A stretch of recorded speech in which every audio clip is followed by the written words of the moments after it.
حضرت جابر بن عبداللہ رضی اللہ تعالیٰ عنہما سے روایت ہے، انہوں نے فرمایا رسول اللہ صلی اللہ علیہ وسلم نے عید کے دن 2 مینڈھے قربان کیے۔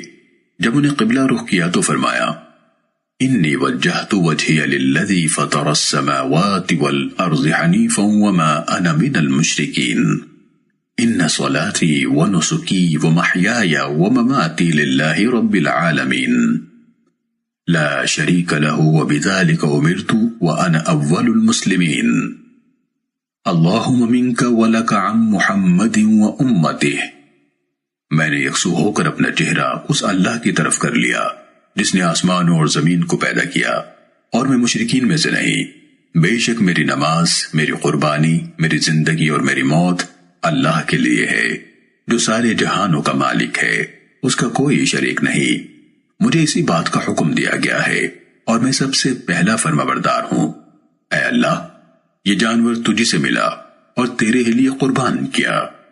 محمد صلی اللہ علیہ وسلم اور ان کی امت کی طرف سے۔